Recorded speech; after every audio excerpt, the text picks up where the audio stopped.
of the second week, or day number 8. Um, I got to Beaconsfield at 1:30 p.m. Very pleased that, so I have this strategy. It's more like I realized that because half of our course is in Soho, the classes, and half is in Beaconsfield, I realized that I wasn't really spending as much time as I would have hoped in Beaconsfield, because actually the majority of students are based in Beaconsfield and there's so much talent. Honestly, I'd say like it's just such a huge advantage to sorry, a huge percentage of the advantage of going to NFTS. Obviously, like there's so many things I really love about the school. And I'm very pleased that I signed up to be a tour guide, because actually, like when I went to another school before, I was like, like I really didn't like the school, but one of my best friends there loved the school so much that she became a tour guide. And I love it for myself so much, having kind of do that full circle and get to be a tour guide.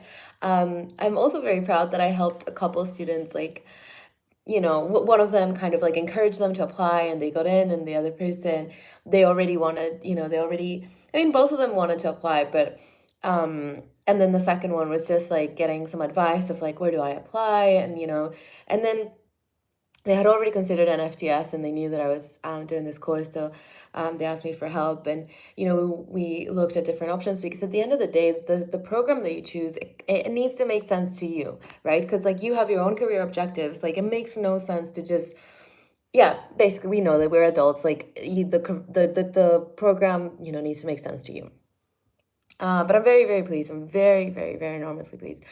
The school, just like, as mentioned, Sam Mendes came and gave a talk. Also, Roger and James Deakins came to give a talk. And some of the most, like, what I found phenomenal, aside from the sheer talent, obviously, in both Roger and James, it was like the fact that when they talked, when someone asked a question to either of them, they would just look into each other's eyes while answering the question, and they could like finish each other's sentences. Like, I know nothing really about their marriage except for, or like partnership. I don't know if they're married, but except for what, the time, the hour, I guess, that they were giving this lecture and or like talk.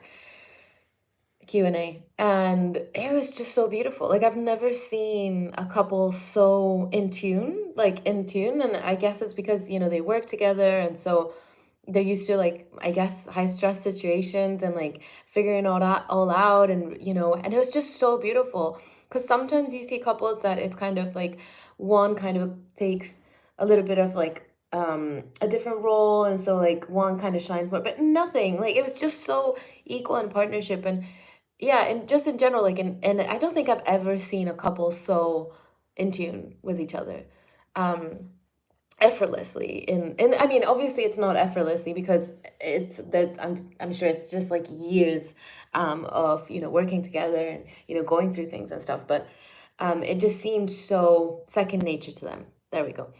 So that was very, very beautiful. So one of the things I love about the school is that and actually Roger is an ex alumni of the school. Um, ex-alum. There we go. Alumni is plural. And there we go.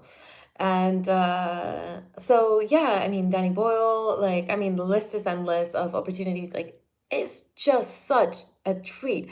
And think, like, I don't know if it's just like, if you've been in the industry for a while and you're just starting out and stuff, just how hard it is to just like get to do basic things, you think, like, or at least that was my experience. So going from like, it's just a sheer appreciation of everything the school does. And like, I think the interesting thing as well is that the school knows that the students, they have like, they are already doing, I mean, I'm not talking about myself, I'm talking about like all the students that I meet, at Beaconsfield, and like almost all of them were already doing more than fine before going to the university. So I think that's why the university works really hard to make sure that it's, top tier institution, because like the students could just like choose to like continue their careers, but they want to invest in their education. And so just the degree, the level of passion and love and dedication for each craft is so beautiful. I was just took the train from Beaconsfield to central London with a colorist and then also a composer and a sound designer. And so it's just the level of detail. Like there was, Rodrigo, who's a second year documentary filmmaker from Colombia, and he was the one who was like, hey, like, do you want to come hang out and see, this cut that I'm working on this? We're just looking at the sound mixing. And I was like, sure. And then there was someone else from sound mixing looking at the cut.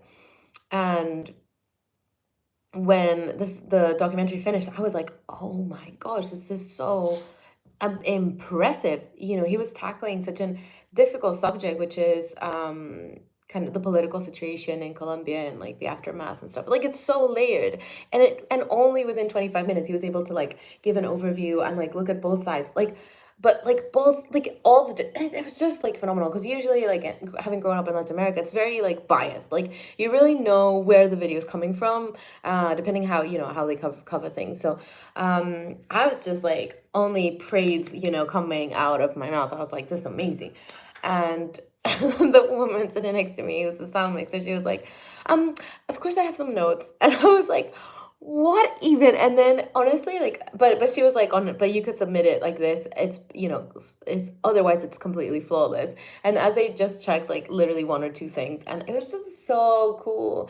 And one of the guys, the guy doing sound mixing, Alex, I'm gonna get to work with him in this short film in post production, so I'm exceedingly pleased. Anyway, the 5 minutes are up. It is way past my bedtime. I'm still recovering from the cold, and I have a full day tomorrow. But before finishing, I wanted to say that I'm exceedingly pleased as well because I was able to meet with Maur. Now we're working on the script together, but she's based in LA. I'm based in London. It's 8 hour difference, and we managed to meet up.